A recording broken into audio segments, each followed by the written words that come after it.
26వ అధ్యాయం మొదటి వచనం చూడండి.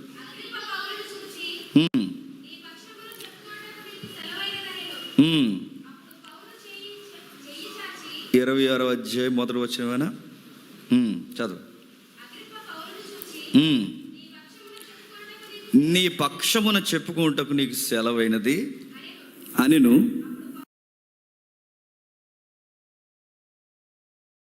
ఎలాగూ సమాధానము చెప్పసాగిన. ఆగుతాం. నిజానికి జడ్జి అనే వాతావరణం చాలా భీకరమైనది. అలాంటి వాతావరణంలో బెంచ్ ముందు ఒక సువార్తికుడు నిలబడ్డాడు. ఆయన మన హీరో. ఎవరు? పౌలు గారు. ఆయన డీల్ చేసే విధానం చూడండి. దీని బ్యాక్గ్రౌండ్ మనకు తెలియాలి. ఏం జరుగుతుందంటే, పౌలు గారి మీద మోకొమ్మడిగా కొంతమంది యూదులు, వంకరోళ్ళు కావాలని కేసు పెట్టారు. ఎవరి మీద? పౌలు గారి మీద. ఈ కేసు ఎప్పుడైతే పెట్టాడో ఈ కేసు చాలా రోజుకి సినిగి గాలివాన్ అయిపోయింది. ఎందుకు ఆ కేసు పెట్టారంటే కేవలం యేసు ప్రభువుని ప్రకటిస్తున్నాడని పెట్టారు. మొన్న ఒక చెల్లి ఫోన్ చేసింది, గవర్నమెంట్ సెక్టార్లో ఉంది ఏంటని అడగకండి. ఫోన్ చేసింది, ఉన్నతమైన స్థితిలో తను ఉద్యోగం కొట్టింది. అన్న నేను వెళ్తున్నాను, నేనున్నాను, నన్ను ఇంటర్వ్యూ చేస్తున్నప్పుడు నన్ను ఏంటి నీ యొక్క రిలీజన్ ఏంటని అడిగినప్పుడు నేను క్రిస్టియన్ని, పాస్టర్ గారు అమ్మాయినని చెప్పానన్న. ఇంకా ఆ రోజు నుంచి నన్ను ఏడిపించేస్తున్నారు అన్న. మొత్తం మాదం పెద్దరెక్కల ముసుకేసుకుని కూర్చుందన్న, నన్ను ఏడిపిస్తున్నారన్న. నాకు ఉద్యోగం ఏం చేయాలి అర్థం. నాకు 2 నెలలు అయింది, నాకు హెవీ వర్క్ చెప్పేస్తున్నారు, నాకు ఏమైపోవాలో తెలియట్లేదంటే నేను ఒకటే అన్నాను, ఈరోజు నువ్వు పడుతున్నావు, పడు, అనుభవాలు అనుభవించు, ఎవరెవరు ఏ ఇబ్బందులు ఎలా పడుతున్నారో అనుభవించు. ఒకరోజు నీ వెనకాల జూనియర్స్ వస్తారు, నువ్వు సీనియర్గా వాళ్ళకి నువ్వు ధైర్యం చెప్పాలి. అందుకే నేను పంపించాడమ్మా అని చెప్పాను. నేను క్రిస్టియన్ చెప్పుకుంటే ఏడిపిస్తున్నారని ఉద్యోగమే తీసేస్తాను, అంత లేదు అని చెప్పాను నేను. అంత లేదు. మన విశ్వాసమును బట్టి ఉద్యోగం తీసేస్తా అంటే నేను అడుగుతున్నాను, అది లేదు, లా ఒప్పుకోదు. చెప్పింది ఆ తల్లి యథార్థం చెప్తుంది. మా నాన్న పాస్టర్ గారు, మా ఇంట్లో సేవకులు ఉన్నారు, నేను విశ్వాసిని అని చెప్తే అందరూ వచ్చి అన్నారు, అలా చెప్తే పిచ్చిదానిలో చెప్పాలి, చెప్పకూడదు, ఇప్పుడే ప్రాక్టీస్ చేస్తున్నానని చెప్పాలి, ప్రాక్టీస్లో ఉన్నానని చెప్పాలి, కానీ నువ్వు అలా చెప్పేస్తావు, ఇబ్బందులు పడిపోతావు అని చెప్పారట. నేను అన్నాను, నా నామం నిమిత్తము హింసింపబడినవారు, నా నామం నిమిత్తము దూషింపబడినవారు, నా నామం నిమిత్తము నిందపాలు గురైనప్పుడు, నా నామం నిమిత్తము ఎలివేయబడినప్పుడు ధన్యులు అన్న వాక్యం నీ లైఫ్లో నెరవేరుతున్నందుకు, వాక్యం నీ లైఫ్లో నెరవేరుతున్నందుకు ఎగిరి గంతేయమ్మా అని చెప్పాను నేను. ఇలాంటి క్రైసిస్ పౌలు గారికి కూడా వచ్చింది. ఆయన మీద కేసు పెట్టారు. ఆ కేసు పెట్టినప్పుడు ఎవరు దీని మీద కేసు పెట్టిందంటే బయటోడు ఎవడో పెట్టలేదు. అది బాధ. దేవుని పిల్లలే పెట్టారు. దేవుని పిల్లలు ఎవరు? యూదులే పెట్టారు. యూదులే ఆయన మీద ఇంత పెద్ద లెటర్స్ రాసి కేసు పెట్టి పైపెచ్చికి ఇరికించేంత వరకు భోజనాలు చేయకూడదని ఒక టీము ఉపవాసాలు చేస్తుందంటే ఎవరి కోసం? పౌలు గారి కోసం.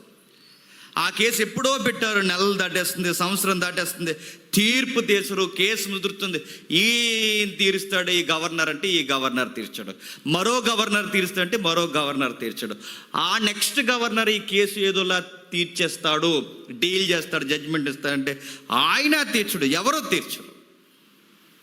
1 by 1 ఆ కేసు వెనక్కి గంటేస్తున్నారు. ఎందుకు ఈ కేసు ఎవడో సక్కు పెట్టట్లేదంటే ఎందుకంటే అది కాంట్రవర్సీ అయిపోయింది, సినిగి గాలివాన్ అయిపోయింది పౌలు గారి కేసు. అంటే అది ఒక పెద్ద పొలిటికల్ ఎజెండా అయిపోయింది ఆ కేసు. అది ఆ కేసు ఎలా అయిపోయిందంటే అది రాజకీయంతో ముడిపడిపోయింది. ఇప్పుడు పౌలు గారి వాదన విని నీ మీద మోపబడిన ఈ ఆరోపణలన్నీ నిర్ధారణ చేయబడలేదు కనుక నేను నిర్దోషగా వదిలేస్తున్నామని అన్నారే అనుకోండి జడ్జి, వెంటనే ఎవరు తిరగబడిపోతారండి? యూద జనాంగం అంతా తిరగబడిపోతారు. ఎలా ఇస్తారు సార్ జడ్జిమెంట్? అది ఇష్టం వచ్చిన జడ్జిమెంట్ ఇచ్చేస్తే ఇతను నిర్దోషిగా మీరు ప్రకటించేస్తే ఎలా మేము ఊరుకోమంటారు? వెంటనే తిరగబడతారు. ఇప్పుడు వీళ్ళు తిరగబడితే ఒకేసారి కొన్ని 100 మంది తిరగబడితే గవర్నమెంట్కి ఏమవుద్ది? ప్రాబ్లం అవుద్ది. గవర్నమెంట్కి ఏమవుద్ది? ఇబ్బంది కలుగుద్ది. ఇప్పుడు గవర్నమెంట్కి ఇబ్బంది కలగకూడదంటే ఆఫీసర్లు ఏం చేస్తారంటే ఈ కేసు 1 by 1 పక్కకు దోసి వెనకాల వచ్చినోడు చూస్తాడని పక్కకు పెట్టేశారు. రీఓపెనింగ్ చేసేవాడు ఎవరు లేడు. రీఓపెన్ చేయాలి, ఆ ఫైల్ పక్కకు దోసేశారు. ఆయన జైల్లో పెట్టేశారు. జైల్లో ఉన్నాడు ఆయన. ఆ జైలు ఎలా ఉంటుంది? నేను ఎప్పుడో చెప్పాను, ఎలా ఉంటుంది ఆ జైలు? మనకలా 7 రోజుల జైలు కాదు అది.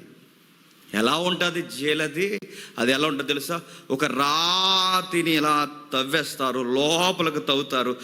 లోపలికి రాతి కొనలు లోపలికి తవ్వేసిన తర్వాత లాజరు సమాధులు ఉన్నాయిగా, యేసుప్రభు వారు పెట్టిన సమాధులు ఎలా ఉన్నాయో అలాగే ఈ రాతిని తవ్వుతారు. కాకపోతే వీళ్ళకి ఫ్రంట్ డోర్ ఉంటుంది సమాధికి. ఈ జైల్స్కి కొన్ని పౌలు గారు లాంటి వారిని పెట్టిన జైలుకి పైన ఒక కన్నం పెడతారు. ఆ కన్నం పెట్టి ఏం చేస్తారు, ఇంచుమించు కొన్ని అడుగుల లోతుకి పడేస్తారు. అక్కడ వరకు, ఎందుకంటే మీరు గూగుల్లో చూడండి, ఇంటికి వెళ్ళిన తర్వాత యోసేపుని అరెస్ట్ చేసిన జైలు చూడండి, నిద్ర రాత్రి మీకు మళ్ళీ చెప్తున్నాను. అలా ఉంటుంది జైలు. అది ఎక్కడో లోపల అండర్ గ్రౌండ్లో పడేస్తారు. ఆ లోపల పడేసిన తర్వాత ఖైదీని అలా వదిలేస్తారు. ఆ కేసులు తేలని కేసు పెడతారు. పైగా చీకటి ఎక్కువ ఉంటుంది ఆ జైల్లో. చీకటి ఉన్న జైల్లో కొంతమంది ఖైదీలను ఎందుకు పడేస్తారంటే వాడి యాక్టివ్గా ఉండే మైండ్ డల్ అయిపోతుంది. మీరు కూడా ఎక్కువ బయటికి రాకుండా గదిలోనే అలాగ ఉండండి, డల్ అయిపోతుంది మైండ్. తగ్గిపోతాం, నీరసించిపోతాం, తెల్లగా పాలిపోతాం, నల్లగా ఉన్న వాళ్ళు తెల్లగైపోతాం, మైండ్ అంతా నల్లగైపోతుంది. అంతే. యాక్టివ్గా ఉండడం, అలాగుంటే. అందుకే చీకటి గదులు ఎందుకు పడేస్తారంటే వీడి యొక్క నేర ప్రవృత్తి, ఆ యాక్టివ్నెస్ తగ్గిపోవాలి. పౌలు గారిని అలాంటి జైల్లో పడేశారు. నేర ప్రవృత్తి కాదు, నేరస్తులుగా క్రియేట్ చేశారు, పడేశారు. లోపల పేతుర్లు అంటే ఇలాంటి వారిని పడేస్తే ఆ జైలు ఎలా ఉంటుందంటే లోపల అప్పటికే ముందు పడేసిన ఖైదీలు ఉంటారుగా, ఆ ముందు పడేసిన ఖైదీలు ఎవరైతే ఉన్నారో ఆ లోపల అలా చచ్చిపోతారు. వాళ్ళకి సరైన వసతులు లేక. చనిపోయిన శవాన్ని తీసి బయటపడారు. ఆ శవాన్ని అలాగే వండేస్తారు. ఆ శవం లోపల అలా కులిపోద్ది. మనం చనిపోయిన తర్వాత మన బాడీకి దరిద్రం ఉంటుంది. ఎన్ని స్ప్రేలు కొట్టినా ఆ బాడీకి ఉండే దరిద్రం ఏంటి చెప్పిన, పెద్ద పురుగు పుడుతుంది, తెల్ల పురుగు, బద్ది పురుగు అంటారు దాన్ని. ఇలా సాగుద్ది అది, ఇలాగా అలాంటి పురుగు పడుతుంది. ఆ పురుగు మాంసం తినే కొద్ది పెద్ద అయిపోతుంది. అది పచ్చి రొయ్యలు ఉంటాయి చూసారా, టైగర్ రైస్, అంత రొయ్యలు అలా మాదిరి అవుతాయి, మనిషిని తినేసి అంత పెద్ద అవుతాయి. ఈ పురుగుల మధ్య అలాగా నీరి చిత్తడి చీకటి సెల్లు ఉండిపోయినప్పుడు జలగలు శమాయింపుకు పుట్టేస్తాయి. జలగలు, పురుగులు, శవాలు అలాంటి కొంపు మధ్య పడేశారండి ఎవరిని. కేసు వాయిదాల మీద వాయిదాలు వేస్తున్నారు,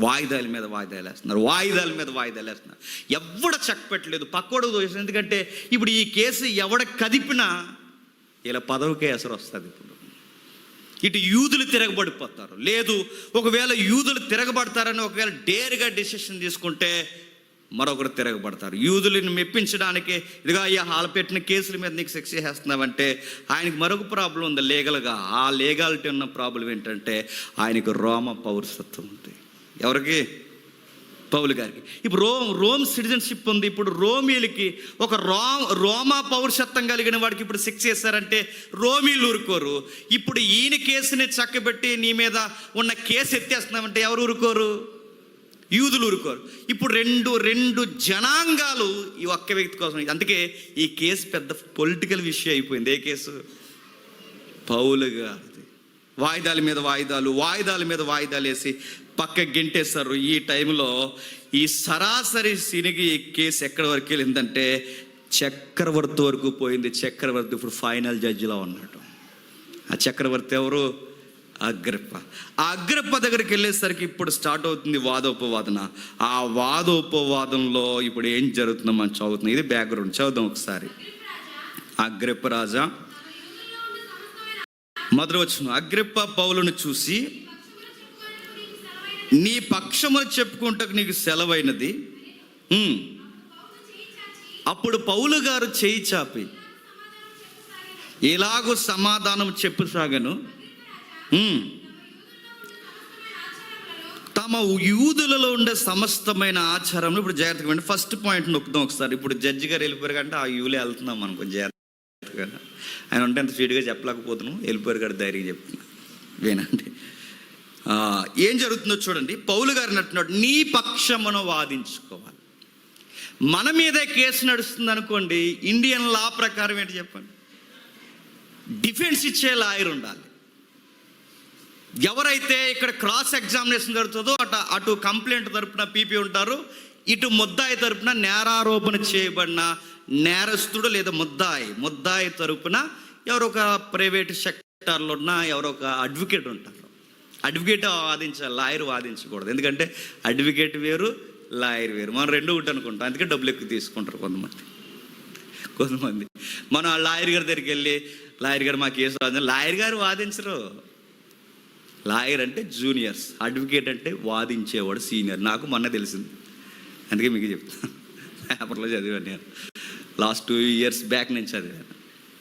వాళ్ళు వేరు, వీళ్ళు వేరు. ఇప్పుడు పౌలు గారి కేసు వాదించుకోవాలంటే ఈయనకి పీపీ లేరు. పౌలు గారి కేసు వాదించుకోవాలంటే ప్రైవేట్ సెక్టార్ లాయర్స్ లేరు.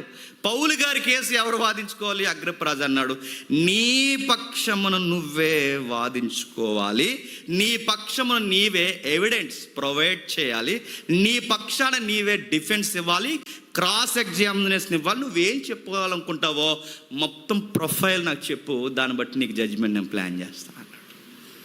ఇప్పుడు ఆయన కేసు ఆయనే వాదించుకోవాలి. ఇప్పుడు ఒక సువార్థికుడిగా ఆయన పిలుచుకున్నాడు యేసుక్రీస్తు వారు. ఏమనంటే, నువ్వు రాజుల ఎదుటను అధికారుల ఎదుట నిలబెడతాను, ఆ రోజు నువ్వేం చేయాలంటే నా కోసం నువ్వు సాక్ష్యం చెప్పాలి.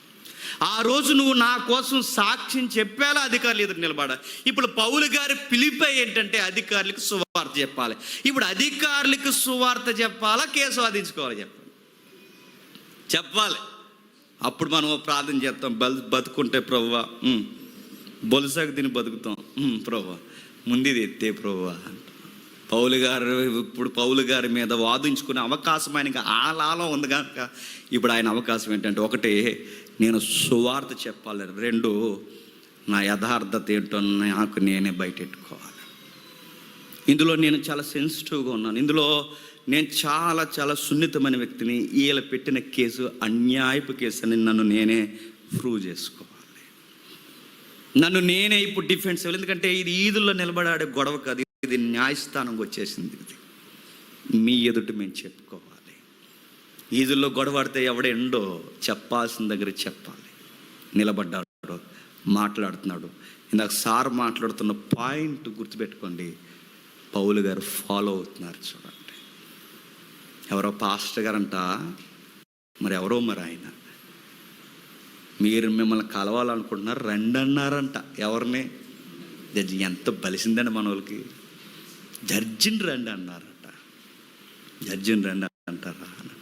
కోర్టుకెళ్ళి అంటారు, కోర్టుకెళ్ళి కూర్చోబెడతారు, రింగ్ టోన్ మోగిందంటే లోపలేడేస్తారు. అలాంటి ఆయన నువ్వు రమ్మన్నావంటే, అదే ఆయన పాయింట్ అవుట్ చేశాడు. చూడండి, అధికారుల్ని గౌరవించాలని బైబిల్ చెప్తున్నప్పుడు అధికారుల్ని గౌరవించాలని ఇంకిత జ్ఞానం నీకు లేదని అన్నాడు ఆయన. క్రిస్టియానిటీలో ఉన్నది ఏంటో తెలుసా? మన ఆఫీసర్స్ ఎలాంటి వారైనా మనం హానర్ చేయాలి. భక్తి పేరుతో, ఆత్మీయ ఎక్స్ట్రీమ్ పేరుతో మనకు వచ్చే ముసుకేంటి చెప్పినా, మేము దేవునికి తప్ప చెప్పండి ఎవడికి తాళదించండి మేసం మేళ చెప్తున్నారు. ఇదేంట్రా బాబు, ఇది భక్తి కాదు. ఇది భక్తి ఏంటో తెలుసా? ఆఫీసర్స్ని కూడా ఆనర్ చేయాలి. ఆఫీసర్స్ కూడా ఇదిగో క్రైస్తవ విలువల ప్రకారం వాళ్ళకి ఇవ్వాల్సిన గౌరవాన్ని ఇచ్చేయాలి. బైబిల్ ఆఫీసర్నే కాదు, పెద్దలను గౌరవించమంది, తల్లులను గౌరవించమంది, చెల్లెలుగా గౌరవించమంది, యవన స్త్రీలని తమ్ముళ్ళుగా గౌరవించి. ఎన్ని ఎథిక్స్ ఉన్నాయండి బైబిల్లో. ఇవి ఫాలో లేదు, పౌలు గారు ఫాలో అవుతున్నారు. చూడండి, అగ్రప్ప రాజా తమరు, సింగులర్ లేదు చూడండి, తమరు సార్ అయ్యా అన్నారు. మనమైతే మనకు ఫ్రెండ్ అయిపోయాడు అనుకోండి, ఎడ్రా అంటాం. మనకు వచ్చే ఒక బిల్డప్ ఉంటుందండి. మనకి ఒక సొసైటీలో ఒక హై ప్రొఫైల్గా ఉన్న ఫిగర్ మనకు ఫ్రెండ్ అనుకోండి, ఎదుటోళ్ళకి బిల్డప్ ఇవ్వడానికి మనకు మా ఓడు నాకు ఎంత క్లోజ్ అనడానికి ఏం చేస్తాను చెప్పండి, ఏట్రా టీకి వెళ్దామా అంటాం. అయ్యే వద్దు, గుర్తుపెట్టుకో, అవే వద్దు. బైబిల్ చెప్తుంది, తమరు యూదులలో ఉండి సమస్తమైన ఆచారమును వివాదములు విశేషముగా ఎరిగిన వారు గనుక యూదులు నా మీద మోపిన నేరములన్నిటి గూర్చి నేడు తన ఎదుట నేను సమాధానం చెప్పుకొనబోచున్నాను. నేను ధన్యుడని అనుకొనుచున్నాను. తాళమితో నా మనవి. తాళమంటే సార్ రిక్వెస్ట్ చేస్తున్నాను సార్, ప్లీజ్ సార్ ఎంత ఆనర్ చేస్తున్నారు చూడండి. తాలిమితో పైగా మీరు నాలెడ్జ్ ఉన్న జడ్జి గారని నేను గెస్ చేస్తున్నా. ఒక జడ్జిమెంట్ ఎప్పుడు బాగా వస్తుంది చెప్పనా? ఒక జడ్జిమెంట్ ఎప్పుడు బాగా వస్తుందంటే, నేను మళ్ళీ చెప్తున్నాను, అన్ని విషయాలు జడ్జికి అవగాహన ఉండాలండి. ఏదో ఒక ఫీలింగ్తో ఏదో ఒక సెంటిమెంట్తో వీళ్ళ అమాయకంగా కనబడుతున్నారు, వీళ్ళు కొంచెం కఠినంగా కనబడుతుంది. కొన్ని మొక్కలు కఠినంగా ఉంటే మరి ఏం చేస్తాం? కొన్ని మొక్కలు కొంచెం వాళ్ళతో జర్నీ చేస్తే కానీ తెలియదు. కొన్ని మొక్కలు కఠినంగా ఉంటే ఇప్పుడు ఫీలింగ్ని బట్టి సెంటిమెంట్ని బట్టి జడ్జిమెంట్లు ఇచ్చేస్తే ఏమవుద్దండి? నష్టపోతారు. లాలో ఒక పాయింట్ ఉందిగా, ఏమని 100 మంది దోషులు తప్పించుకున్నా పర్లేదు కానీ ఒక నిర్దోషికి శిక్ష పడకూడదు. అందుకే లాను చాలా పర్టికులర్గా చూస్తారు జడ్జెస్. అందుకే పౌలు గారు కూడా ఎంత చాలా తెలివైనడండి మనిషి. పౌలు గారు ఎంత బాగా వాదిస్తున్నాడు చూడండి. అయ్యా, ఆచారాలు తెలుసు, మా వివాదాలు తెలుసు, విశేషముగా తెలుసు.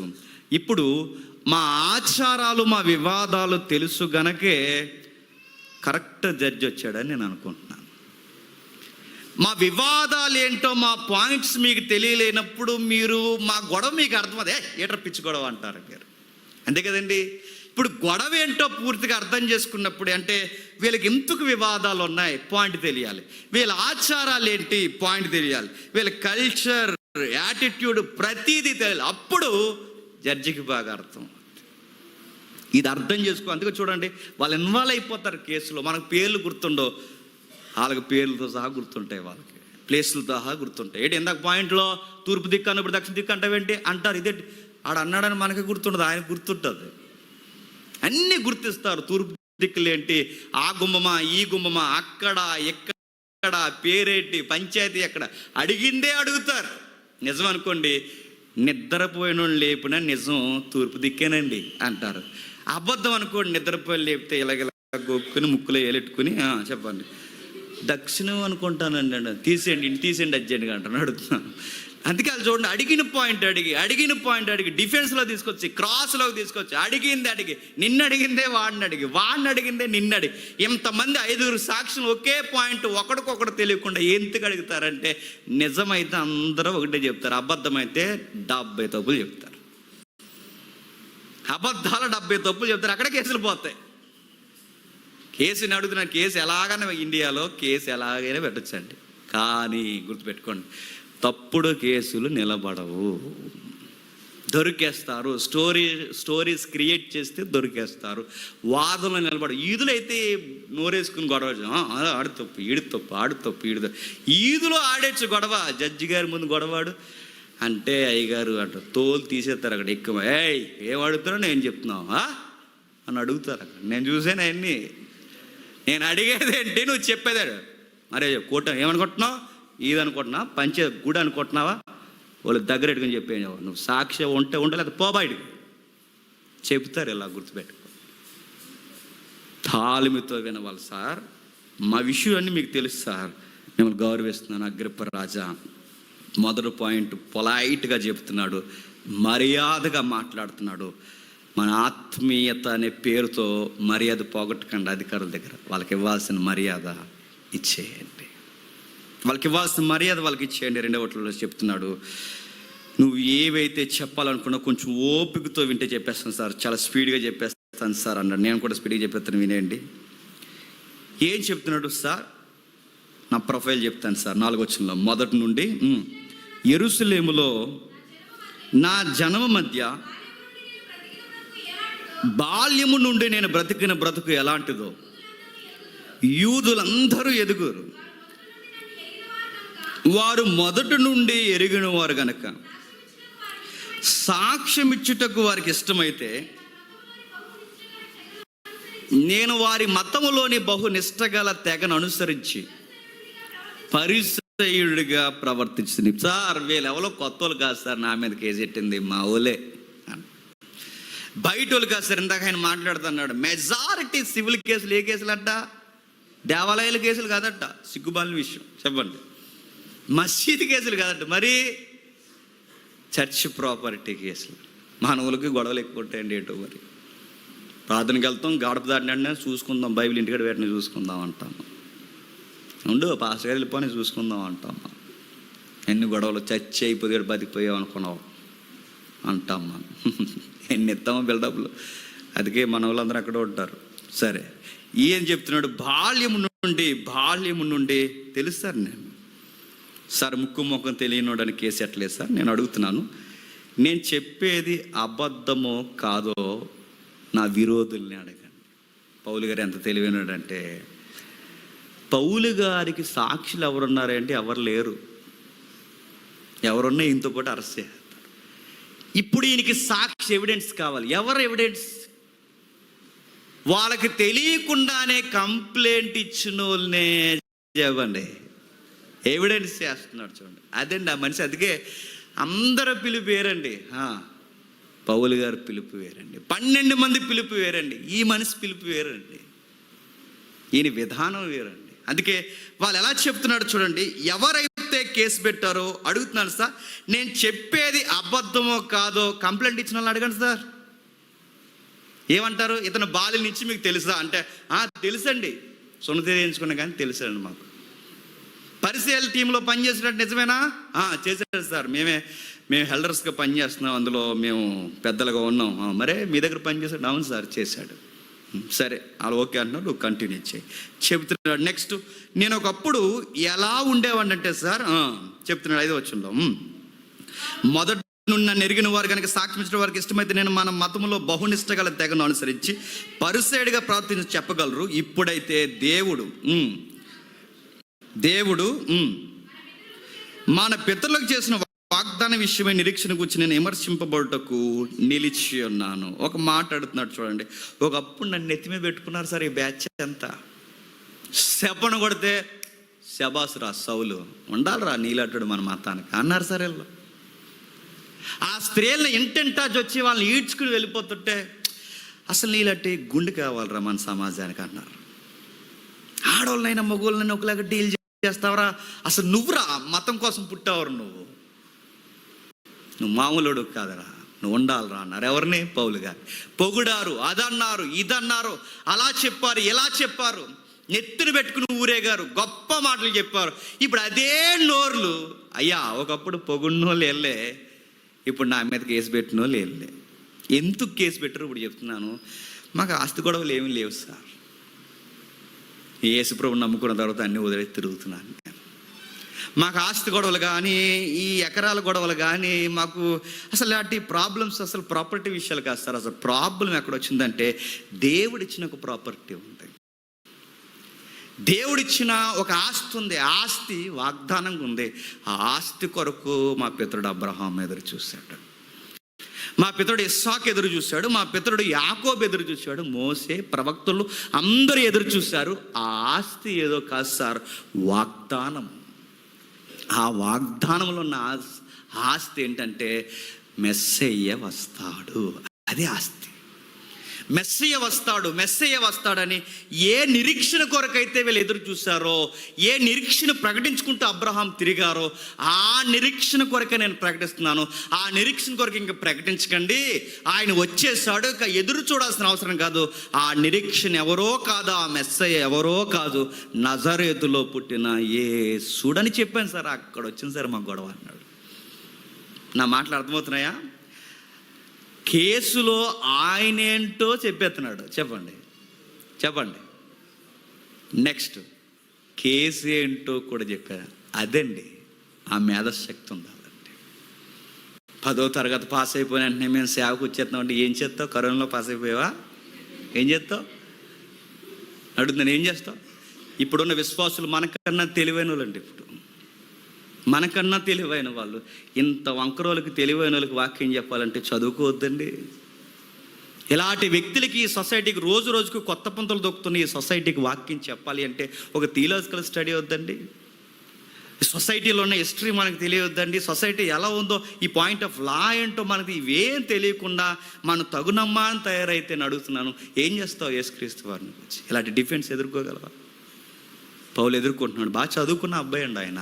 యూనివర్సిటీలో గమలి అనే ప్రొఫెసర్ ఉంటే ఆ సార్ దగ్గర నెంబర్ 1 స్టూడెంట్ ఎవరో తెలుసా? పౌలు గారు. ఆ ప్రొఫైల్ ఉంది ఆయనకి. ఆయన అంటున్నాడు, నేను చెప్తున్నాను సార్, ప్రాబ్లం మాకు వాళ్ళకి గొడవ ఎక్కడ వచ్చిందంటే, ఏ పితరులు ఎడతెగకు ఎదురు చూస్తారో 7 12 గోత్రంలో ఎడతెగ దివారాత్రులు దేవుని సేవించుచు ఆ వాగ్దానం పొందని నిరీక్షించున్నాడు. ఓ రాజా, ఈ నిరీక్షణ విషయమై యూదులు నా మీద నేరము మోపి ఉన్నారు. ఏటట అసలు గొడవ ఎక్కడొచ్చిందంటే ఆస్తుల గొడవ కాదు సార్, మరి నిరీక్షణ కోసం గొడవ సార్.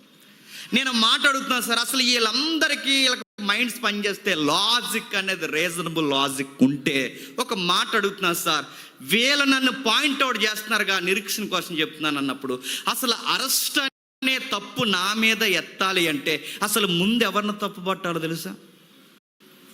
అబ్రహామును తప్పు పట్టాలి, ఇస్సాకును తప్పు పట్టాలి, యాకోబును తప్పు పట్టాలి, పితరులను తప్పు పట్టాలి. పితరులు చెప్పిన నిరీక్షణ గొప్పదన్నారు. అదే నిరీక్షణ కొరకు ఇప్పుడు నేను చెప్తుంటే నేను తప్పు అంటున్నారు. నేను తప్పు అయితే వాళ్ళు తప్పు అవ్వాలి, వాళ్ళ తప్పు అయితే నేను తప్పు అవ్వాలి. వాళ్ళు రైట్ అయినప్పుడు నేను చెప్తున్న రైటు. ఏమంటారో లా పాయింట్ అడేసాడు జడ్జి మైండ్లో, పడిపోయింది అప్పుడు పాయింట్స్ మార్కులు వేస్తారు తెలుసా జడ్జిమెంట్లో. ఎలా నిలబడుతున్నాడు, ఇలా నిలబడకూడదు. అక్కడికి వెళ్ళి ఈ కప్స్ ఉంటాయా, ఈ కప్స్ బిగించేసుకోవాలి ఇలా నీట్గా. అక్కడ ఒక యాటిట్యూడ్ ఉంటుంది. ఇలా వందనాలు వచ్చాక వందనాలు అనకూడదు, అక్కడ మళ్ళీ అదో గొడవ, అదో కాదు. వందనాలు జడ్జి గారు అన్నారంటే అయిపోయాయి. కానీ అక్కడ చక్కగా వెళ్ళి నిలబడతారు.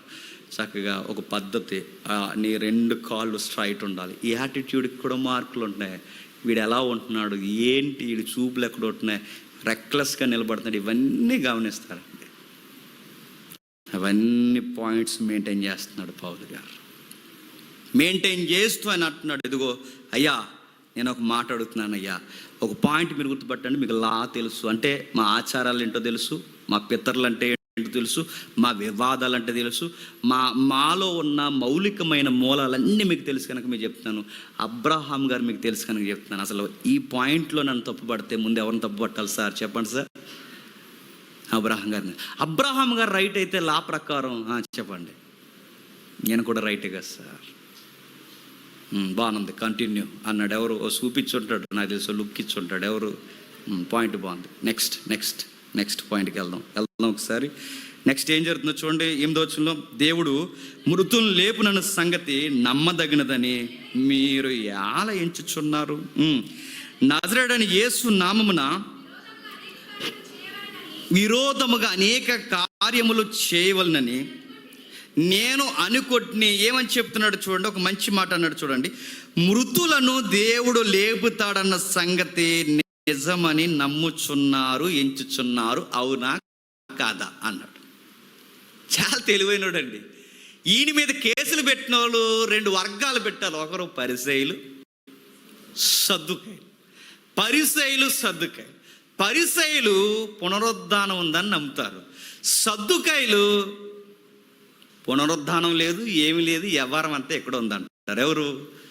సద్దుకాయలు. నా మాట అర్థమవుతుందా? దేవదూత లేదు, దేవుడు, పరలోకం ఇవన్నీ కాదు. అంతా ఏమైందంటే ఇక ఆత్మల ఉనికి ఏమీ లేదు, పునరుద్ధానం లేదు, అంతా ఇదే. ఇదిగో ఇప్పుడు కాస్త గుప్పుడు మెతుకులు తినండి, కాస్తంత ఆనందంగా బతకండి, చచ్చిపోయిన తర్వాత నరకం, పరలోకం ఇలాంటి జడ్జిమెంట్లు ఏమి లేవు, ఉన్న జీవితం ఇదే. ఈ 60 ఏళ్ళ జీవితం తర్వాత ఇంకోటి లేదు. ఉనికి లేదని నమ్మేది ఎవరు? సద్దుకాయలు. ఉనికి ఉందని నమ్మేది ఎవరు? పరిసయ్యులు. ఇప్పుడు వీళ్ళిద్దరి మధ్య ఒక పాయింట్ పడేశాడు పౌలు గారు. పునరుద్ధానం ఉందని నమ్ముతారా నమ్మరంటే వీళ్ళిద్దరూ కలిసి కేసు పెట్టారు. ఎవరి మీద? పౌలు గారి మీద. ఇప్పుడు వీళ్ళిద్దరు వింటుండగా, జడ్జి గారు వింటుండగా, అసలు పునరుద్ధానం ఉందని నమ్ముతున్నాం కాదు సార్ అంటే ఇప్పుడు పాయింట్ మధ్యలో అసలు ఇప్పుడు ఇద్దరు గొడవ చేస్తుంది. ఎవరిద్దరికి? ఉండవు పౌలు ఒకసారి ఆగండి, ముందు మనం మాట్లాడుకుంది. ఏంటి అసలు దీని గొడవ ఏంటి అన్నారు. నా మాట అర్థమవుతుందా? ఇప్పుడు పౌలు గారిని పాయింట్అవుట్ చేయాలంటే ఇది కావాలని చూడండి, శత్రువుని ఎలా బలహీనపరుస్తున్నాడు. తెలివైనడండి. ముందు వాళ్ళ మధ్య కావాలని కిరికిరి పెట్టాడు. ఆ కిరికిరి ఏంటి తెలుసా? అసలు పునరుద్ధానం గురించి మీరేమంటారంటే పరిసలు అందరూ ఉందంటాం అన్నారు. వీళ్ళలా చూశారు. ముందు కేసు అవని అన్నారు. లేదు పునరుద్ధానం ఉందన్నారు. ఆగండ్రా, కేసు అవని ఉందే, పునరుద్ధానం ఉందన్నారు.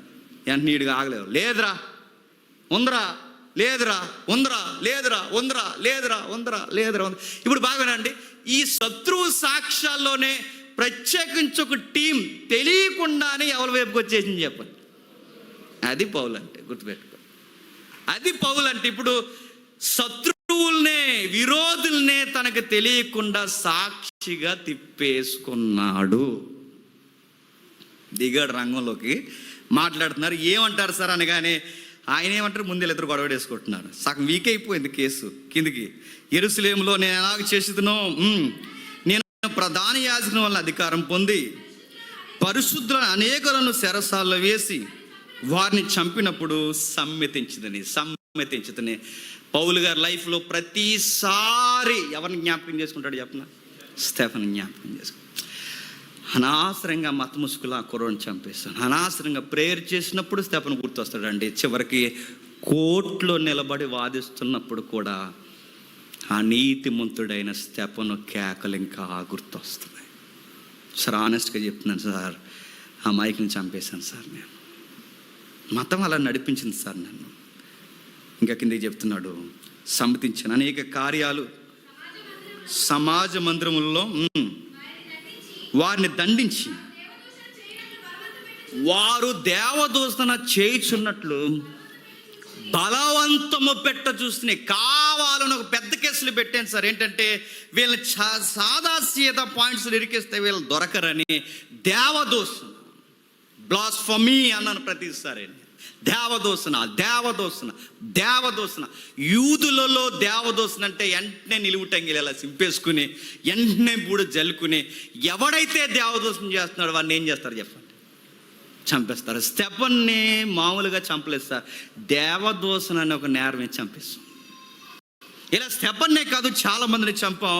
దేవదూషణ అనే పాయింట్ మీద చాలా సీరియస్గా తీసుకుంటాం. వ్యాలిడ్ పాయింట్ అది, అందుకే ఆ పాయింట్లో చంపేస్తాం.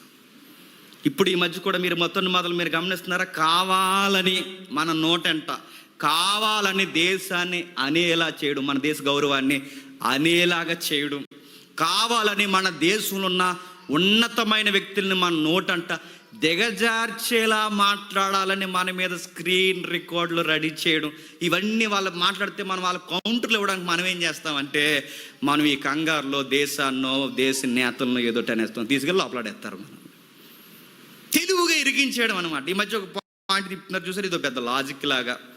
ఎక్కడో ఢిల్లీలో నేను ఒక పాయింట్ చెప్పాను, ఒక మెసేజ్ చెప్పాను. ఢిల్లీలో చెప్పిన మెసేజ్ ఏంటంటే, ఈ ఎథెన్స్ పట్టణంలో పౌలు గారు ఇచ్చిన ఆ మెసేజ్కి, ఎథెన్స్ గ్రీకు రాజధాని, ఎలా అవాక్ అయిపోయింది ఆ మెసేజ్ చెబుతూ అబ్దుల్ కలాం గారితో ఒక పాయింట్ చెప్పాను నేను. అది కట్ చేశారండి ఈ బత్తాయిలు అందరూ. మరి మనం బత్తాయిలు అని అనకూడదు కదండి, అంటే మనల్ని గొర్రెలు అంటున్నారు, కొండ గొర్రెలు. మనం అనకూడదు కానీ మనకు బైబిల్లో పర్మిషన్ ఇవ్వలేదు కానండి. మేము గొర్రెలు అయితే మీరెవరు మరి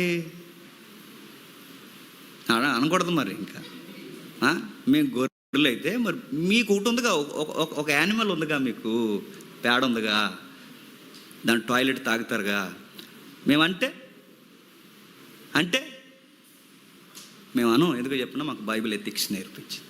ఒకటి వాళ్ళు నేను ఎత్తినప్పుడు ఆ పాయింట్ ఎంతకు సందర్భంగా చెప్తున్నాను. ఆ పాయింట్ నేను ఎత్తింది ఏంటంటే, అబ్దుల్ కలాం గారు, బాగా వినండి, వీలైతే కట్ చేసి పెట్టండి, నాకు ప్రాబ్లం లేదు. అబ్దుల్ కలాం గారు ఆయన వర్ధంతి జరుగుతున్న టైంలోనూ జయంతి జరుగుతున్న టైంలో ఫేస్బుక్లో నేను చదివాను ఒక కంటెంట్, ఎప్పటికీ నా దగ్గర ఉంది అది. ఆయన మేధాశక్తి చిన్నప్పటి నుంచి ఉంది అనడానికి, రిలీజన్ పట్ల కూడా ఆయన ఎంత బ్రైట్గా ఆలోచించాడో చెప్పడానికి ఆయన మీద కొన్ని పాయింట్స్ రాస్తూ ఏమన్నారంటే, చిన్నప్పుడు వాళ్ళ నాన్నగారు ఆయన టెంపుల్ తీసుకెళ్లారట. టెంపుల్ తీసుకెళ్తుంటే ఈ ద్వారాల ముందు సింహాలు ఉన్నాయి. సింహాలు ఉన్నప్పుడు ఈ సింహాలను చూసిన వెంటనే చిన్నపిల్లోడు కనుక వెంటనే భయపడి, నాన్న సింహం అని ఇక్కడ ఆ నాన్న మీదకి ఒకేసారి పైకి ఎగబడేసరికి వాళ్ళ నాన్నగారు, నాన్న భయపడకు, అవి బొమ్మ సింహాలు, ఏమి చేయవన్నారు.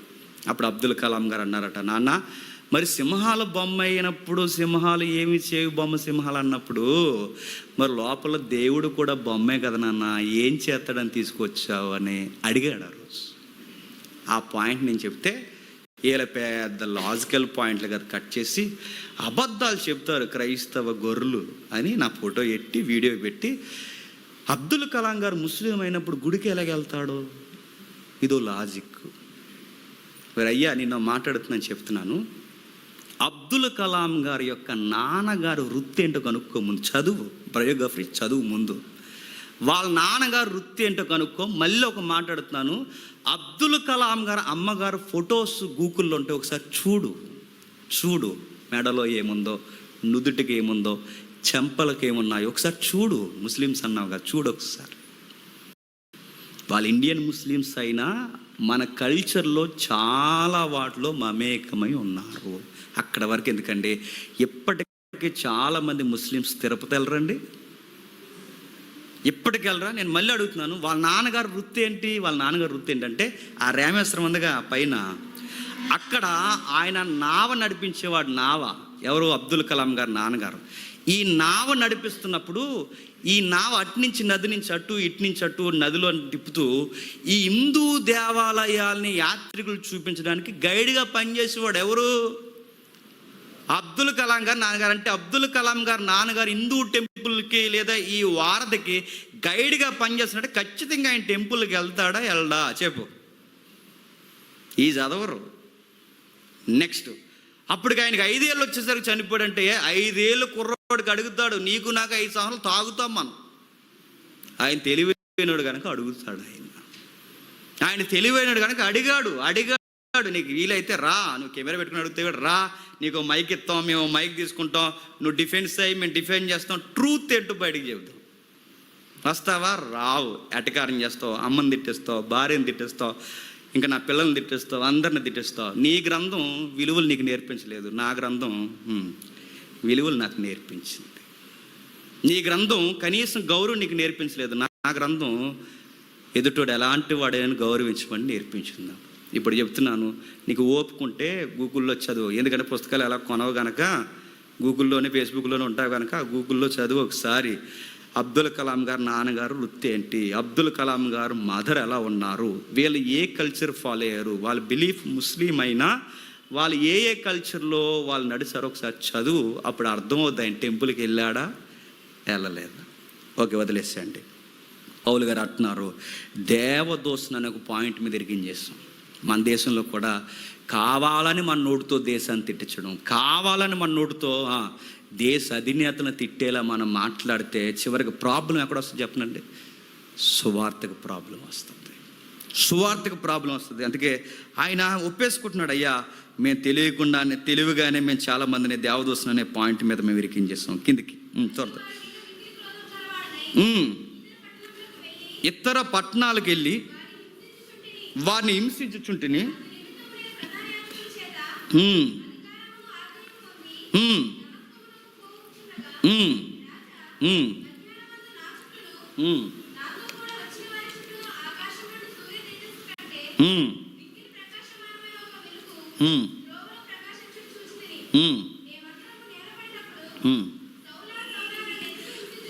ఒక మాట చదువుతాను చూడండి, కిందికి అలా చదువుతూ వచ్చి మునుకొనలనే పదం ఉంటుంది చూడండి ఒకసారి. వచ్చును 14 వచ్చునా. మేమందరం నేలపడినప్పుడు సౌలను ఎందుకు హింసించున్నావు, మునుకొనలకు ఎదురు తనుట నీకు కష్టమని ఎబ్రీ భాషలో ఒక స్వరము నాతో పలుకుట వింటి. మునికొనలంటే మదం ఎక్కిన ఎద్దు ఉంటుందిగా, మదం ఎక్కిన ఎద్దు, అది ఆంబోత్ అంటారు దాన్ని. ఈ మధ్య చూసారా, ఎల్లెళ్ళి ఆటో గుద్దేసిందండి దాన్ని, టపక్కమని ఆటో ఎగిరిపోయింది. అలాగే మదం ఎక్కిన ఎద్దు అది. వచ్చి ఆ స్కూటీ మీద వస్తున్నాడు, ఆడింతలో ఉన్నాడు, ఆడు గుర్తే పోయి ఈ డివైడర్ మీద పడిపోయాడు. మదం ఎక్కిన ఎద్దులు ఉంటాయి చూసారా, దానికి ఎంత మోపురు ఉంటుంది పైన తెలుసుగా, దానికి ఎంత మోపురు ఉంటుంది మదం ఎత్తిన ఎద్దులు. అవి అప్పుడప్పుడు ఒకసారి వస్తే వాటికి ఒకసారి వచ్చిందంటే ఆటోలు వాటిని తొక్కుంటూ వెళ్ళిపోతాడు. కారు తొక్కేస్తాయి, BMW కారును తొక్కేస్తాయి, ఏ కారు ఏం తొక్కేస్తాయి. ఆడికి వచ్చిందో ఊపి ఇంకా దాన్ని ఎవడ ఆపలేడు. అలాంటి బుల్ ఫైట్ ఈ సీన్స్ మీరు చూడండి. బుల్ ఫైట్లో ఆ బుల్ కంట్రోల్ చేయడానికి ఆ పైన ఉన్నోడు ఎవడైతే ఉన్నాడో ఆటగాడు ఏం చేస్తాడు చెప్పనా, దాని పొగరు ఇంకా తగ్గించడానికి దాని మీద కొన గుచ్చుతాడు. అది మునికొన అంటే. అది దాని పొగరు తగ్గించగలదు. ఈ పైన ఇలా కొనలు గుచ్చేస్తున్నారు, 1 by 1 ఇలా గుచ్చేస్తారు. అది ఎగిరే కొద్ది గుచ్చేస్తారు దానికి. సూదిగా ఇనపూసలు ఉంటాయి, వాటి కొన అంటారు. వాటిని గుచ్చి గుచ్చి గుచ్చి గుచ్చి దాని రక్తం కారిపోయి అది డల్ అయిపోయే వరకు తగ్గించేస్తారు. పౌల్ని ఏమన్నా చెప్తున్నా, మతం అనే ముసుగులో ఎద్దులాగా పరిగెడుతున్నావు, గుచ్చి అతను ఏమనుకున్నావు అన్నాడు పౌలు. పౌల్ని ఇలా అన్నాడు ప్రభు, గుర్తుపెట్టుకో. ఎగురు తండుతున్నావు, తంతావా తన్ను. నువ్వు క్రైస్తవ్యాన్ని తనితే కాలు ఎగిరిపోద్దేమనుకుంటున్నావు, నువ్వు క్రైస్తవ్యాన్ని గుర్తే నీ శిరస ఎగిరిపోద్దేమనుకుంటున్నావు, మునుకొనలు తన్నుతున్నావు, నువ్వేమనుకుంటున్నావు. మదం ఎక్కిన ఎద్దు తిరగబడితే అది ఎలా అయితే మునుకొనలకు ఎదిరితే సస్తాదో, నువ్వు కాడ అలా ఉన్నావు. సూదైన నాగల దగ్గరికి వెళ్ళి దాన్ని కాలుతో తన్నండి గట్టిగా, ఏమవుద్ది? నాగల పోద్దా? కాలు పోద్ది. డాక్టర్గారు అడుగుతారు, ఏం చేశారంటే తన్నాను సార్ అడుగుతారు. ఏం తన్నాడు? నాగలు తన్నాను సార్. జాయిన్ చేసిండి అంటారు.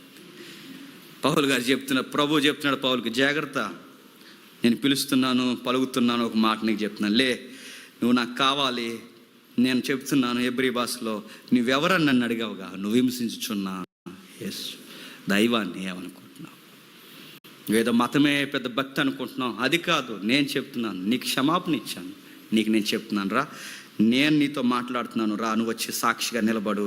ఎప్పుడైతే నిలబడ్డాడు, ఇది నీవు నన్ను చూసి ఉన్న సంగతియు, నీ కనబడబో సంగతియు, నీకు పరిచయానికి సాక్షిగాను నియమించుటకే కనబడి ఉన్న, నువ్వు లేచి నీ పాదములు మోపి నిలువుము. నేను ఈ ప్రజల వలన అన్యజనుల వలన ఆలు కలగకుండా నేను కాపాడుదును. వారు చీకట్లో నుండి వెలుగులోనికి, సాతాను అధికారం నుండి దేవుని వైపుకి తిరిగి. ముగించేద్దాం చూడండి, ఒకసారి చూడండి ఏం చెప్తున్నాడు చూడండి. మొత్తం చెప్పేస్తున్నాడు. ఆయన దర్శనం ఏంటో చెప్పేస్తున్నాడు, కేసు ఏంటో చెప్పేస్తున్నాడు, చిన్నప్పుడు గొడవలు చెప్పేస్తున్నాడు, పెద్దప్పుడు గొడవలు చెప్పేస్తున్నాడు, మొత్తం గొడవలు చెప్తున్నాడు. అంటే ఓ పక్క ఆయన గురించి చెప్పేస్తున్నాడు, మరో పక్క సువార్త చెప్తున్నాడు. అంటే ఈ లైఫ్ ఎవడని చెప్పినా సువార్తతోనే ఆయన లైఫ్ మిళితమై ఉండిపోయింది. అందుకే సువార్త చెప్తున్నప్పుడే టెస్ట్ మనీ కూడా వచ్చేస్తుంది. కేసు తేలిపోతుంది. చెప్పండి, సువార్త వచ్చేస్తుంది. చెప్తూ ఒక మాట అన్నాడు. ఇప్పుడు ఇంపార్టెంట్ మెసేజ్ నోట్ చేస్తున్నాడు. అయ్యా 3 పాయింట్స్ చెప్తున్నాను అయ్యా. ఆ 3 పాయింట్స్ ఏంటంటే, నా పిలుపు చీకట్లో నుంచి వెలుగులోనికి రప్పించాలి. నెక్స్ట్, సాతాను అధికారం నుంచి దేవుని వైపుకు రప్పించాలి. నెక్స్ట్, విశ్వాసము చేత పాప క్షమాపణ కలిగజేయాలి. నెక్స్ట్, కన్నులు తెరిచేలా చేయాలి. ఈ 4 పాయింట్స్ మెసేజ్కి కీలకమైనవి ఇవేనండి. ఒక మెసేజ్ ఇది అవసరమైన మెసేజా కాదనడానికి అదే మనం చూడాల్సిన పాయింట్స్. ఆ 4 పాయింట్స్ ఉన్నాయి చూడండి. ఆ 4 పాయింట్స్ ఏం చెప్తున్నాడు? 1, చీకట్లోంచి వెలుగులోకి రావాలి. 2, సాతాను అధికారం నుంచి దేవుని వైపు రావాలి. 3, పాప క్షమాపణ కోరుకోవాలి. 4, కన్నులు తెరబడాలి. ఇప్పుడు రివర్స్ చెప్తున్నాడు. చీకట్లో నుంచి వెలుగులోకి రావాలి అంటే ఏం చేయాలి? చీకట్లోంచి వెలుగులోకి రావాలి అంటే కిందకి చెప్తాడు, నజరేయుడైన యేసుని నమ్మాలి, అప్పుడు బ్రైట్నెస్ వస్తుంది సార్. సాతాను అంధకారం నుంచి దేవుని వైపుకు తిరగాలంటే మళ్ళీ నజరేయుడైన యేసుని నమ్మాలి, కన్నులు తెరవబడాలి, పాప క్షమాపణ రావాలి, మా జీవితాలకు ఒక అర్థం దొరకాలి అంటే చెప్పండి, నజరేయుడైన యేసుని నమ్మాలి. నా పిలుపు సార్ ఇది. మీకు చెప్తున్నాను సార్, నేను చీకట్లోంచి ప్రజల్ని వెలుగులోకి నడిపించడానికి వచ్చాను. ఏం సార్ ఇది నేరమా చెప్పండి? మనుషుల్ని సత్క్రియల్లో నడవని చెప్పడం నేరమా? మరో పాయింట్ చెప్తున్నాను సార్, దేవుళ్ళో బతకనని చెప్పడం న్యాయమా? పాడైపోయి తాగేది తిరగడం అని చెప్పడం నేరమా? దేవుళ్ళో బతకడం అని చెప్పడం నేరమా? దేవుని వైపు తిరగండి రా, సాతాను నుంచి బయటకు రండి అని చెప్పాను, వెలుగులోకి రండి అని చెప్పాను. పాప క్షమాపణ కోరి క్షమాపణ పొందుకొని ఒక న్యూ లైఫ్ స్టార్ట్ చేయండి అని చెప్తున్నాను. నెక్స్ట్, ఇదిగో కన్నులు తెరచుకోండి, అన్నీ మీ కోణంలో చూడకండి, ప్రపంచాన్ని బిగ్ పిక్చర్లో చూడండి అని చెప్తున్నాను. ఇప్పుడు చెప్తున్నా సరే, ఇవన్నీ రావాలంటే ఒక మనిషికి యేసు అనే వ్యక్తిని నమ్మాలి సార్. ఇది చెప్తున్నాను సార్, దీనికోసం సార్ గొడవ, మొత్తం కేసు మీ ముందు పెట్టేసి ఇప్పుడు మీరు ఏం చెప్తారు చెప్పండి. ఇంకేం చెప్తాడు? నోరు అడిపోయింది ఎవరికి, ఇంకేం చెప్పలేడు, చెప్పాల్సిందంతా చెప్పేశాడు. కిందికి మొదట దమస్కులోని యెరూషలేములో యూదయ దేశమంతటా తర్వాత అన్యజనులకు వారు మారు మనసు పొంది దేవుని తట్టు తిరిగి మారు మనసు తగిన క్రియలు చేయవాలని ప్రకటించుచుంటుని ఈ హేతువు చేత యూదులు దేవాలయంలో నన్ను పట్టుకుని సంపుటకు ప్రయత్నం చేసి ఆ రోజు దేవాలయంలో నన్ను అరెస్ట్ చేశారు. అయినను నేను దేవుని వలన నేను సహాయం పొంది నేటి వరకు నిలిచి ఉంటుంది, లేదంటే ఆ జైలు ఎప్పుడో చచ్చిపోవాలి. క్రీస్తు శ్రమపడి మృతుల్లో పునరుద్ధానం పొందిన వారిలో మొదటివాడు అగుట చేత ఈ ప్రజలకును అన్యజనులకును వెలుగు ప్రసరింపబోవునని ప్రవక్తలు మోసే ముందుగా చెప్పినవి కాక మరి ఏమి చెప్పక అలుపులకు గనులకు సాక్ష్యం ఇచ్చుచుంటేనే ఇప్పుడు నేను చెప్తున్నాను సార్, నా పాయింట్ ఖచ్చితమైనది. ఇది హిస్టారికల్గా నమోదు చేయబడిందనడానికి కారణం, నేను ఎవరి కోసమైతే ప్రకటిస్తున్నానో, ఎవరి కోసమైతే చెప్తున్నానో, ఎవరి కోసమైతే జీవిస్తున్నానో ఆ వ్యక్తి పునరుద్ధానం చెందాడు. ఇప్పుడు అడుగుతున్నాను సార్, పునరుద్ధానం జరిగిందంటారా జరగలేదంటారా? పాయింట్ల మీద పాయింట్లు ఇచ్చాడు జడ్జి గారికి. జడ్జి గారు మౌనంగా ఉంటే కింద ఉన్నోడు కూడా ఎక్స్ట్రాలు చేశాడు పేస్తూ. ఆడేమన్నా తెలుసా? ముగించేద్దాం చూడండి.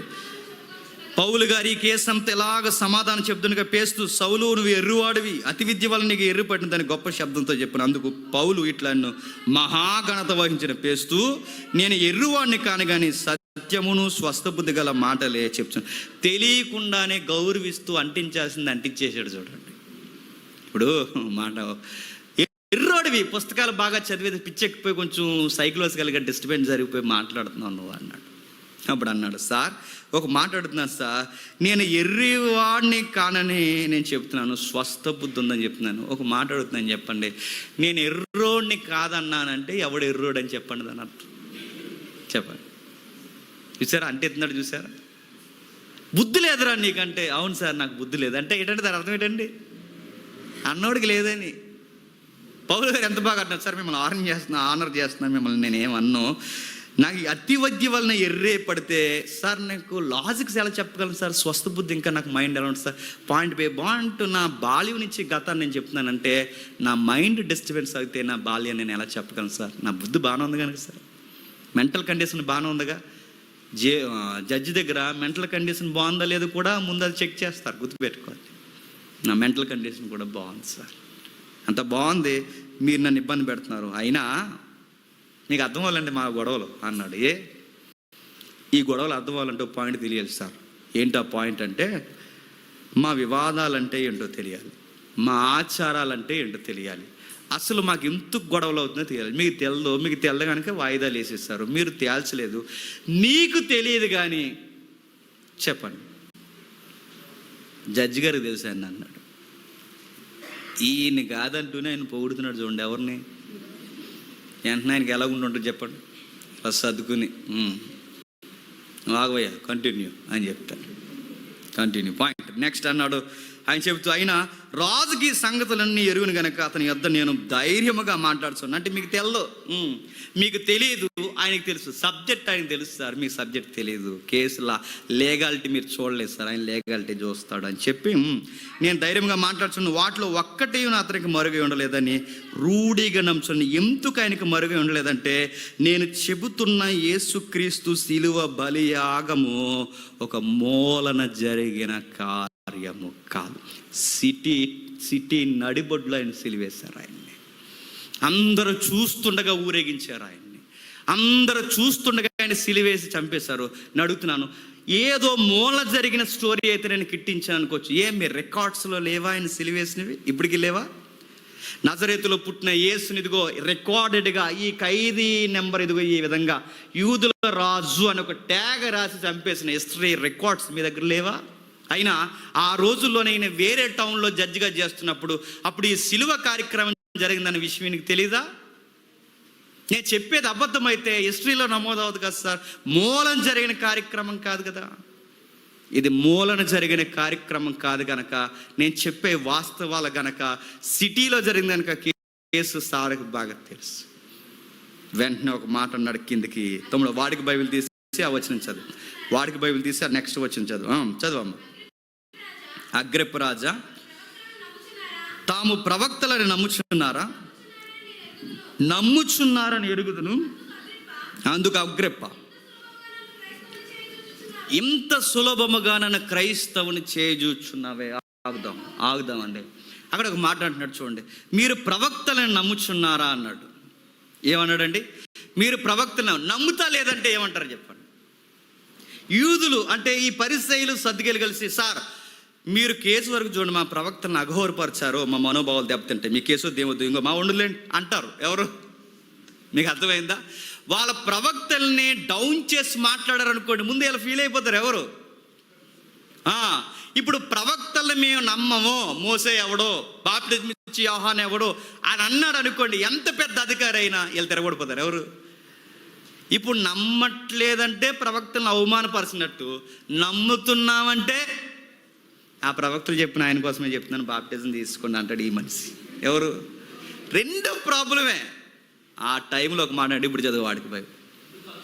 అందుకు అగ్రప్ప, నేను క్రైస్తవుడిగా అయినందుకు ఈ కొద్ది కాలంలోనే నాకు నచ్చ చెబుతున్నావు. కొద్ది కాలంలో సులభంగా అన్న పదం ఇక్కడ రాస్తారు, వాడుకలు ఏమని చెప్పినా కొద్ది కాలంలో. అరే ఇంత షార్ట్ టైంలో నాకు బాప్టిజం ఇచ్చేయాలనుకుంటున్నారా అన్నాడు. ఇంత టైంలో మరి కేసు వాదించుకోవడానికి ఉన్న టైం ఎంత, నువ్వేంటో చెప్పుకోవడానికి టైం ఎంత, నీ మీద ప్రమాదం ఉంది అని చెప్పడానికి దాని దగ్గరకున్న ప్రమాదం టైం అనేది ఎంత, ఇంత తక్కువ టైంలో నువ్వు నాకు ఏమి చేయాలనుకుంటున్నావు?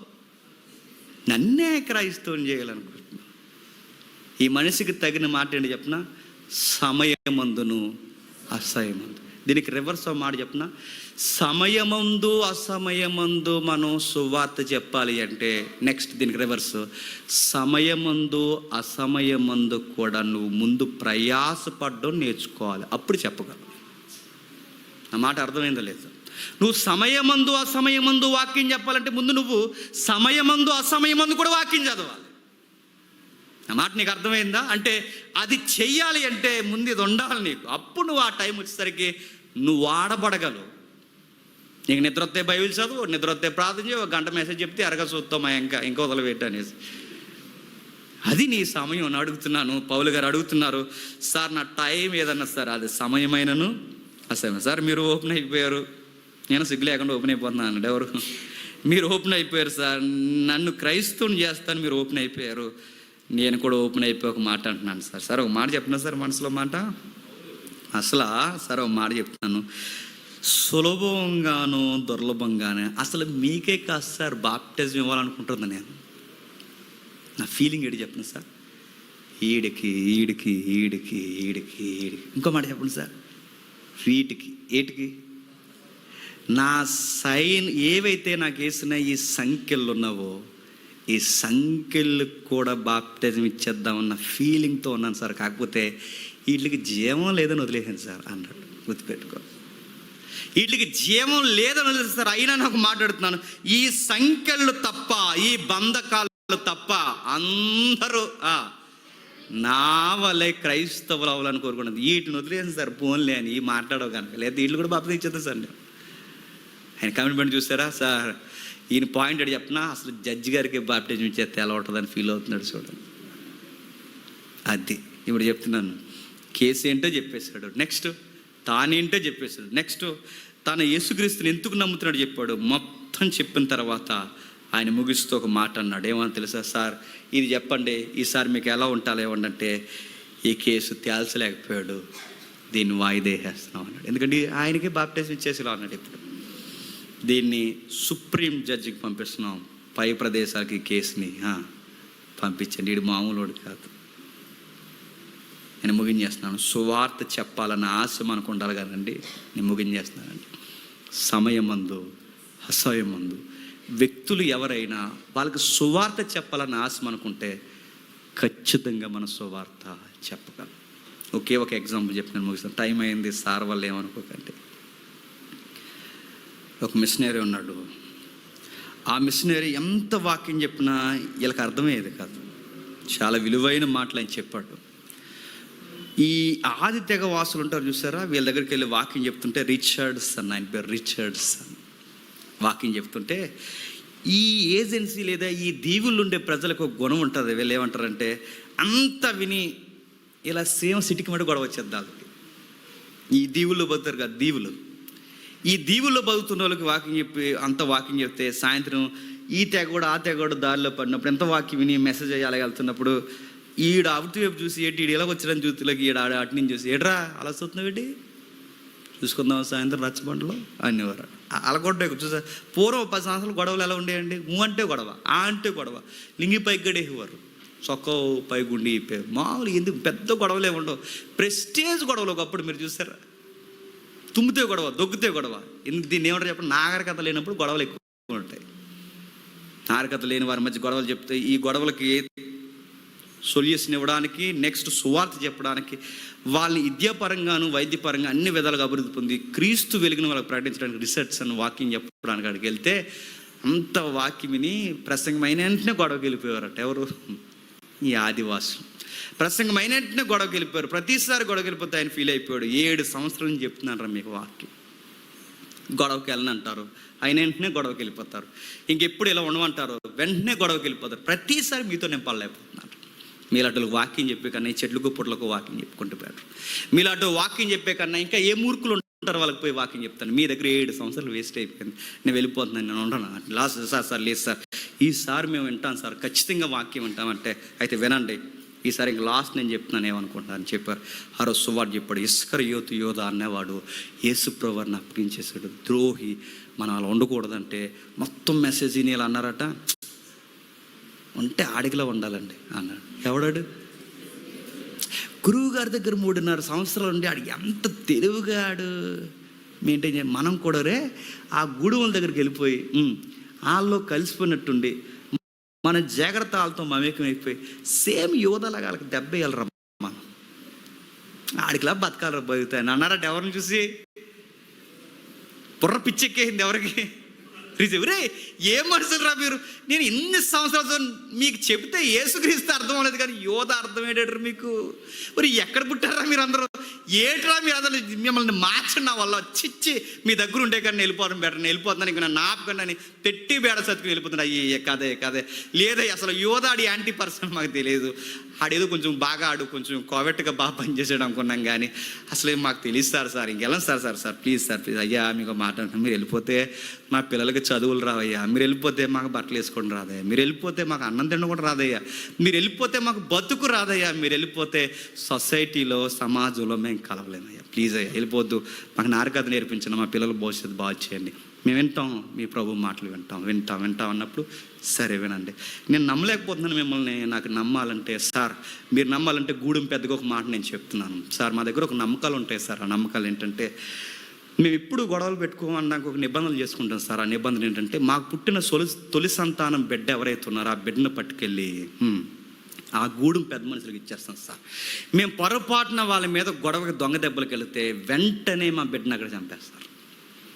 గొడవలు చక్కబడే వరకు, బిడ్డ ఎదిగే వరకు మా బిడ్డ అక్కడే ఉంటాడు సార్. మా బిడ్డ కోసమే మేము గొడవలకు వెళ్ళాం. మేము ఏమాత్రం తలటెక్కలేసలేస్తే మా బిడ్డ అక్కడ చనిపోతారు. అందుకే మా బిడ్డ మీద మా బిడ్డని ఇచ్చేస్తున్నాం, నీకు మాట ఇస్తున్నాం, మా బిడ్డనిచ్చి ఇంకెప్పుడు మేము గొడవలకు వెళ్ళమని. అప్పుడు ఆశ్చర్యపడ్డాడు రీసెర్చ్. అరే మూర్ఖులు అనుకున్నాను కానీ మీలో కూడా ఇలాంటి ఎథిక్స్ ఉన్నాయరా, చాలా మూర్ఖంగా ఉంటారు అనుకున్నాను కానీ మీలో కూడా ఈ నిబంధత ఉందరా, ఇలాంటి కమిట్మెంట్లు నాకు ఇన్ని రోజులు చెప్పలేదంటే అంటే టైం రాలేదు సార్ అంటే సరే మీకు మాట చెప్తాను, ఇప్పుడు కూర్చొని ప్రసంగం చెప్తాను. మీకు వాళ్ళకి గొడవలు ఉంటే ఇద్దరికి గొడవలు జరగకూడదని మీ తొలి సంతానమైన మీ కుమారుని ఇచ్చేశారుగా. ఈ పాయింట్ మీకు అర్థమైతే మనకి దేవునికి గొడవలు ఉన్నాయిరా, పాపం అనే వైరం ఉందిరా. మనల్ని ఆయనతో సమాధానపరచుకోవడానికి తన జ్యేష్ఠ కుమారుణ్ణి మన కొరకు బలిగా ఇచ్చేశాడు. ఇదే రా సువార్త. ఏడ్చారు గూడెం వాళ్ళందరూ. ఇదే రా సువార్త. నేను 7 సంవత్సరాలు నేను చెబుతున్నది ఇదే. మీ కొడుకుని అక్కడ వదిలేస్తే వాళ్ళు ఏమనరు, కానీ ఆ కొడుకుని మనకిస్తే మనం ఏం చేసాం చెప్పిన? చంపేశారు అన్యాయంగా. మన కొరకు చనిపోయి అప్పుడు ఏడ్చారండి అందరూ. అయ్యా ఇది చెబుతున్నామని మాకు ఇన్ని సంవత్సరాలు అర్థం లేదు, ఈ రోజు నుంచి మేము గొడవలేకపోమని మారిపోయారు. నేను ఎందుకు చెప్తున్నాను చెప్పిన? మనకు సువార్త చెప్పాలన్న ఆశ మనకుంటే ఏ పరిస్థితినైనా వాక్యానికి అనుకూలంగా చెప్పండి, తిప్పి వాక్యం చెప్పగలం. పౌలు కోట్ని సువార్తం చేశాడు. రిసెప్షన్ వాళ్ళ నాగరికతల ఉదాహరణ ఎత్తి వాళ్ళకి సువార్త చెప్పాడు. నేను ముగించేసి ముందు అడుగుతున్నాను, నువ్వు ఉద్యోగస్తులు అయితే, సంసారం అయితే, పనోడు అయితే, ఎక్కడైనా ఏదో ఒక బిజినెస్ చేస్తున్నవారు అయితే, బిజినెస్లే చేసుకుంటూ ఉండిపోయి, ఉద్యోగాలే చేసుకుంటూ ఉండిపోయి, సంసారమే చేసుకుంటూ ఉండిపోయి, పనుల్లోనే చేసుకుంటూ ఉండిపోతున్నావా? ఈ అసమయమందు కూడా సమయం దొరికేలా క్రియేట్ చేసుకుని వచ్చిన వాళ్ళకి వాక్యం చెప్పాలనుకుంటున్నావు. గుర్తుపెట్టు. ఉద్యోగం అయిపోయింది నొప్పి లేకుండా వచ్చేయాలి, పని అయిపోయింది నొప్పి లేకుండా వచ్చేయాలనుకుంటున్నావు. ఈరోజు ఒక్కరికైనా సువార్త చెప్పాలన్న పాయింట్ నీ మదిలో ఏ రోజన్నా మెదిలిందని అడుగుతున్నా. కూలి పని చేసుకున్నా నీ తోటి కూలోడికి ఎప్పుడు టైం దొరుకుతుంది ఏదో ఒకటి ఉపయోగించుకుని వీడికి వాక్యం చెప్పాలని ఎప్పుడన్నా నీకు అనిపించిందా? అనిపించదు నీకు. ఉద్యోగం చేస్తున్నా, ఉద్యోగం ఇన్ని సంవత్సరాల నుంచి కలిసి ఉద్యోగం చేస్తున్నా, వీడికి ఎట్లయినా వాక్యం చెప్పాలని అనిపించిందా? అనిపించదు మనకు. ఒకవేళ సువార్త చెప్పమంటే ఇలా చెప్తాం. ఏం చెప్తాం? ఒకసారి చెప్పాను కదా మీకు. ఏం చెప్తాం అంటే యేసుప్రభుని నమ్ముకో అంటాము. అలాగే చెప్పిందంట పెద్దమ్మ, నమ్ముకో బాబు ఆటో డ్రైవర్ యేసుప్రభుని నమ్ముకో, 20 రూపాయలు తీసుకుని యేసుప్రభుని నమ్ముకో అంటే ఆటో నమ్ముకో అంటే అన్నాడు. నమ్ముకో అంటే నమ్ముకో అని నమ్ముకో అన్నాడు. అదే వచ్చి మనకి నమ్ముకో అంటే ఇక అలా అడగకూడదు. నమ్ముకో, యేసుప్రభుని నమ్ముకో అంటే. ఆవిడ ఆడన్నాడట, నమ్ముతున్నాను, అందరి దేవుడిని నమ్ముతాను, మీ దేవుని కూడా నమ్ముతాడు. అలా కాదు, నమ్ముకో అన్నాడు. మన సువార్త చెప్పడం రాదు అని అడుగుతున్నాం. మన సువార్త చెప్పడం రాదు. నమ్ముకో అంటే అయిపోదు సువార్త అంటే. నమ్ముకో అని చెప్తే సువార్త. ఇంత చెప్పారు చూసారా, ఒకప్పుడు సువార్త ఎడ్యుకేషన్ ఉంది, ఒకప్పుడు సువార్త వైద్యం ఉంది, ఒకప్పుడు సువార్త నెక్స్ట్ జనరేషన్కి భవిష్యత్తు ఇచ్చారు, ఒకప్పుడు సువార్తను కలిపి నాగరికత నేర్పించారు. ఇప్పుడు సువార్త నమ్ముకో అన్నట్టు అయిపోయింది. చెబుదాం, మన ఉద్యోగాల్లో చెబుదాం, మన చదువుల్లో చెబుదాం, మన వ్యక్తిగతంగా చెప్దాం, సువార్త పెట్టేద్దాం. ఆ సమయమందును అసమయమందును. జడ్జికి క్రైస్తవం అంటే ఏంటో చూపించాడు, న్యాయవాదులకి క్రైస్తవం అంటే ఏంటో చూపించాడు, ఎథెన్స్లో పీఠాధిపతులకి సువార్త అంటే ఏంటో చూపించాడు. బతికితే పౌలుల బతకాలని చరిత్రలో బతుకుని చూపించి వెళ్ళిపోయారు. ఆ విధంగా జీవిద్దాం. అలాగే కళ్ళు మూసుకోండి, ప్రభు రాత్రి జరిగించుకుందాం.